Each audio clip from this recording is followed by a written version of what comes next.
أعوذ بالله من الشيطان الرجيم بسم الله الرحمن الرحيم قد سمع الله قول التي تجادلك في زوجها وتشتكي إلى الله والله يسمع تحاوركما إن الله سميع بصير الذين يظاهرون منكم من نسائهم ما هن أمهاتهم إن أمهاتهم إلا اللائي ولدنهم وإنهم ليقولون منكرا من القول وزورا وإن الله لعفو غفور صدق الله العظيم.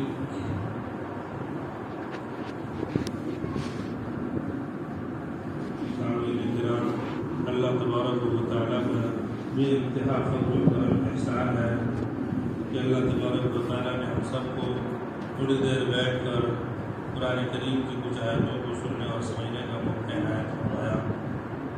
دعا ہے کہ اللہ تبارک و تعالیٰ ہم سب کو قرآن پاک کی سمجھ نصیب فرمائے. ابھی میں نے آپ حضرات کے سامنے جس سورت کی ابتدائی آیت کی تلاوت کی ہے وہ سورہ مجادلہ ہے. یہ سورت مدنی ہے، مدینہ المنورہ میں نازل ہوئی اور اس کے اندر 22 آیتیں ہیں، 3 رکوع ہیں. یہ 28واں پارہ آپ حضرات کے سامنے شروع ہو رہا ہے اور الحمدللہ آپ لوگوں نے 30ویں پارے اور 26ویں پارے کا پاؤ اور 27ویں پارے کی تفسیر سن چکے ہیں. اب آپ حضرات کے سامنے 28واں پارہ شروع ہو رہا ہے.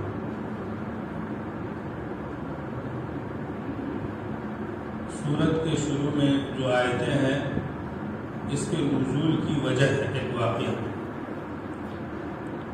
اور جس کو شان نزول کہتے ہیں، ان آیتوں کی اترنے کی وجہ بھی کہتے ہیں. کہ جو آیت ہم نے پڑھی کس موقع پہ نازل ہوئی؟ ایک عورت ہے جس کا نام ہے خولہ بنت ثعلبہ اور ان کے شوہر کا نام ہے اوس بن صامت رضی اللہ تعالی عنہما.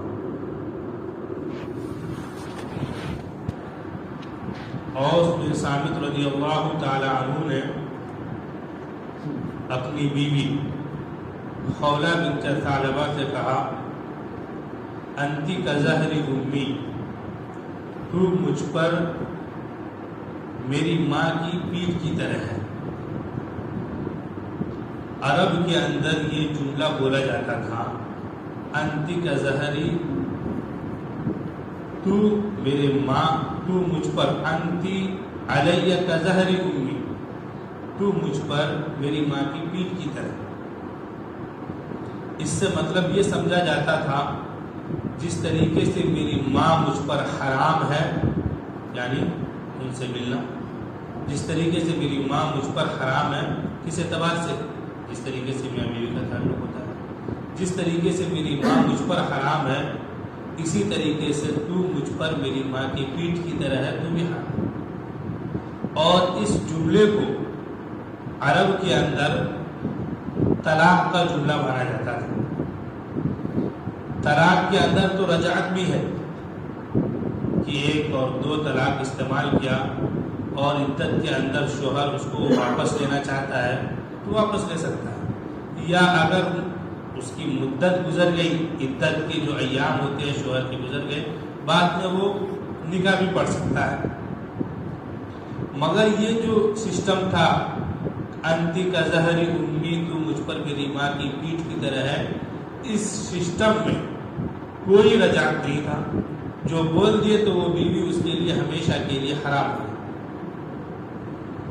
اب یہ بیچاری خولہ بنت ثعلبہ رضی اللہ تعالی عنہا نبی اکرم صلی اللہ علیہ وسلم کی خدمت میں حاضر ہوئی اور عرض کرنے لگی میں تو اپنی ساری جوانی شوہر کی خدمت میں ختم کر دی ہے، سب کچھ میں نے اس پر لٹا دیا، آج میں بوڑھی ہو گئی ہوں اور میرا شوہر مجھے اس طریقے سے کہا،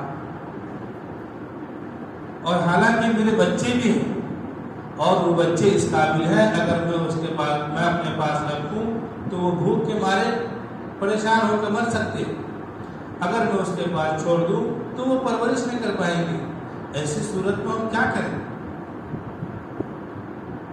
نبی اکرم صلی اللہ علیہ وسلم نے فرمایا اس سلسلے میں میرے پاس کوئی وحی نہیں ہے، ایک روایت کے مطابق اس سلسلے میں میرے پاس کوئی وحی نہیں ہے، اور دوسری روایت کے مطابق کہ آپ صلی اللہ علیہ وسلم نے ارشاد فرمایا جس طریقے سے پہلے سے چلا ہوا آ رہا ہے اسی طریقے سے تم بھی اس پر حرام ہے، یعنی شوہر پر حرام ہو گئی پہلے کے مطابق، جیسا پہلے چلا ہوا آ رہا ہے اس کے مطابق، اور اس سلسلے میں میرے پاس کوئی وحی آئی نہیں۔ تو عورت نے سوال کھڑا کی، مجھے تو اس نے طلاق کا لفظ استعمال ہی نہیں کیا، میں کیسے طلاق یافتہ ہو جاؤں گی؟ اس نے تو اتنا کہا انتی کا ظہری امی، تو مجھ پر میری ماں کی پیٹھ کی طرح ہے، اور طلاق کا کوئی ورڈ استعمال نہیں کیا، تو میں کیسے اس پر حرام ہو جاؤں گی؟ اور میرے تو پریشانی کا یہ حالت ہے۔ یہ نبی اکرم صلی اللہ علیہ وسلم کے پاس شکایت ہے، اور نبی اکرم صلی اللہ علیہ وسلم کے جوابات کو سن کر تشفی نہیں ہو رہی، دل بے چین ہے اور اللہ سے شکایت کر رہی ہے، اللہ یہ مشکل گھڑی اور میں بڑھاپے کے عالم ساری جوانی ہم نے اپنے شوہر پر کھپا دی، آج شوہر مجھے یہ جملہ کہہ رہا ہے، میرا کیا حال ہوگا؟ پریشان ہوئی، بڑی مغموم ہوئی اور اللہ سے شکایت کرنے لگی، اللہ سے دعا کرنے لگی۔ تو اللہ تبارک و تعالیٰ نے یہ آیت اتاری اور اس کے اندر اس سوال کے جواب اللہ تبارک و تعالیٰ نے دیے، اور اللہ نے یہ کہا وَاللَّهُ يَسْمَعُ تَحَاوُرَكُمَا، اللہ نے اس عورت کی بات سن لی جو اپنے شوہر کے تعلق سے آپ سے جھگڑ رہی تھی، بات کر رہی تھی بار بار، آپ کی بات کو بھی اور اس عورت کی بات کو بھی اللہ نے سن لی۔ بخاری شریف کی روایت ہے، حضرت عائشہ صدیقہ رضی اللہ تعالی عنہ فرماتی ہے میں بالکل قریب میں تھی، مجھے سنائی آواز نہیں آئی، اللہ کی وہ ذات ہے جو بالکل ہر عیب سے پاک ہے، اللہ نے سمع کا لفظ استعمال کیا کہ ان دونوں عورت کی گفتگو کو سن لیا، تو پتہ چلا کہ ہم اگر کہیں پر بھی کوئی گفتگو آپس میں کر رہے ہیں اللہ تبارک و تعالیٰ اس کو سن لے۔ تو اللہ تبارک و تعالیٰ نے فرمایا اللہ نے اس عورت کی بات کو سن لی جو آپ سے جھگڑ رہی تھی اپنے شوہر کے تعلق سے، اور اللہ تبارک و تعالیٰ بڑا سننے والا، بڑا جاننے والا ہے۔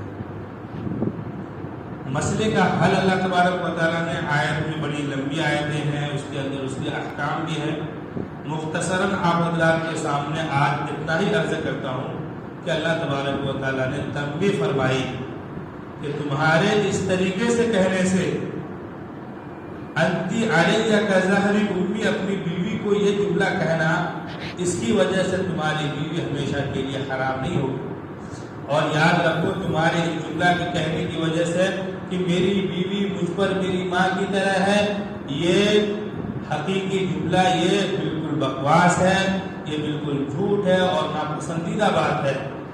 جملے سے کوئی ایسا بات کہنا جو اس کی ماں نہیں ہے، بیوی کو اگر ماں کہہ دے تو وہ ماں بن جائے گی؟ نہیں، وہ ماں نہیں بنے گی۔ لہذا تم نے یہ جو جملہ استعمال کیا یہ بہت گھٹیا جملہ ہے، ناپسندیدہ جملہ ہے، اس جملے کے تعلق سے اللہ کے سامنے توبہ کرو، استغفار کرو۔ پھر جب آدمی اس جملے کو استعمال کر لے تو شریعت میں اس کی سزا تجویز کر رکھی ہے، وہ سزا کل انشاءاللہ آپ حضرات کے سامنے بیان کیا جائے گا۔ آگے اللہ تبارک و تعالیٰ نے جو توبہ کی تلقین کی ہے، مغفرت کا اللہ تبارک و تعالیٰ نے وعدہ کیا، قَدْ سَمِعَ اللَّهُ قَوْلَ الَّتِي تُجَادِلُكَ فِي زَوْجِهَا وَتَشْتَكِي إِلَى اللَّهِ، اللہ نے اس عورت کی بات سن لی جو آپ سے اپنے شوہر کے تعلق سے جھگڑ رہی تھی، یعنی کچھ ایسی بات کو حضور پاک صلی اللہ علیہ وسلم کو کہتی، پھر حضور پاک صلی اللہ علیہ وسلم جواب دیتے کہ بھئی وحی نہیں آئی، تو اس جملے کی تعبیر بحث و مباحثے میں تو میں کیسے اپنی طرف سے اپنی خواہش سے بتا دوں گا؟ پتہ چلا نبی اکرم صلی اللہ علیہ وسلم اپنے خواہش سے کوئی فیصلہ نہیں دیتے. اگر فیصلہ دینا ہوتا تو فیصلہ دے دیتے. اپنی خواہش سے کوئی فیصلہ نہیں. ہر بات ہر چیز اللہ کے حکم اور اللہ کے فیصلے سے. قرآن کریم کی آیت مبارکہ بھی ہے وَمَا يَنطِقُ عَنِ الْهَوَىٰ إِنْ هُوَ إِلَّا وَحْيٌ يُوحَىٰ. جو بھی آپ بولتے ہیں وحی کے ذریعے سے بولتے ہیں اور آپ اپنے خواہش سے کچھ نہیں. وَاللَّهُ يَسْمَعُ تَحَاوُرَكُمَا. اور اللہ تبارک و تعالیٰ تم دونوں کی گفتگو کو سن رہا تھا. یعنی نبی اکرم صلی اللہ علیہ وسلم کیا کہیں وہ عورت کیا کہہ رہی تھی ان کی گفتگو کو سن رہا تھا. ان اللہ سمیع بصیر. یقیناً اللہ تبارک و تعالیٰ بڑے سننے والے ہیں بڑے دیکھنے والے ہیں. ہمیں پتہ نہیں ہمیں ایسا لگتا ہے کہ ہمارے کوئی گفتگو نہیں سن رہا ہے. ہم ایک دوسرے میں کانا پھسکی کر لیتے ہیں کوئی سن نہیں رہا ہے کوئی دیکھ نہیں رہا ہے مگر اللہ دیکھ رہا ہے اور اللہ کے سامنے ہر چیز کا فیصلہ.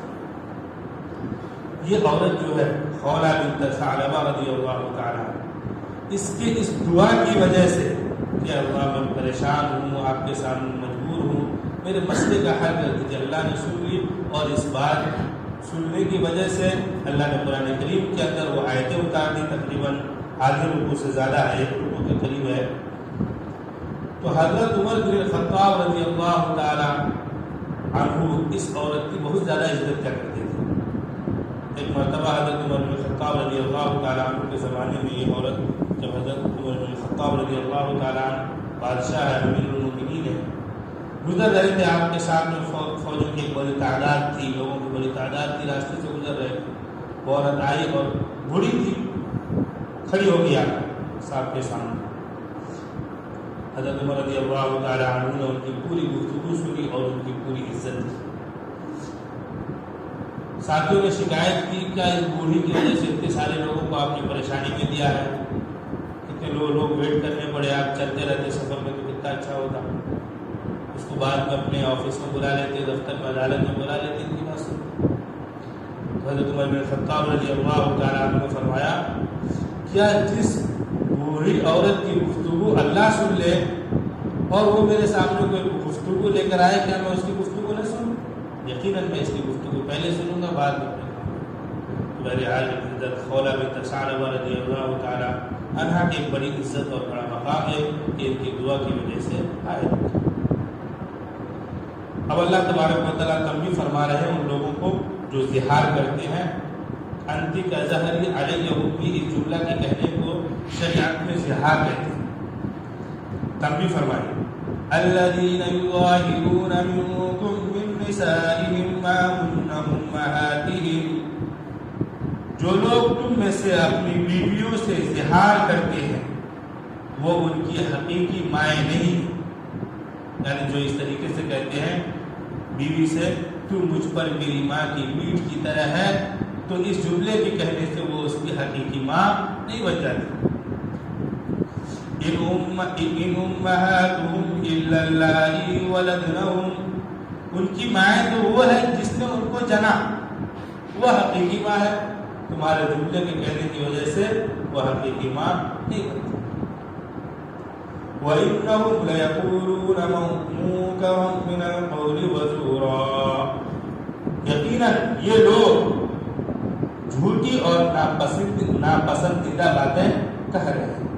یہ جو جملہ کہا ہے یہ بالکل جھوٹی ہے اور ناپسندیدہ بات ہے. تو ان کو کیا چاہیے فوراً اللہ کے سامنے توبہ کرنا چاہیے. کیوں؟ وَإِنَّ اللَّهَ لَعَفُوٌّ غَفُورٌ. کہ یقیناً اللہ تبارک و تعالیٰ درگزر کرنے والا ہے بڑا بخشنے والا ہے. کہ اللہ کے سامنے بڑا سے بڑا گنہگار بھی اگر جھک جائے اپنے گناہ پر نادم اور شرمندہ ہو آئندہ گناہ نہ کرنے کا پختہ ارادہ کرتا ہو تو اللہ تبارک و تعالیٰ اسے معاف فرما دیتے ہیں. اللہ بڑا بخشنے والا ہے. دعا ہے اللہ تبارک و تعالیٰ ہم سب کو شریعت کے مطابق زندگی گزارنے کی توفیق عطا فرمائیں.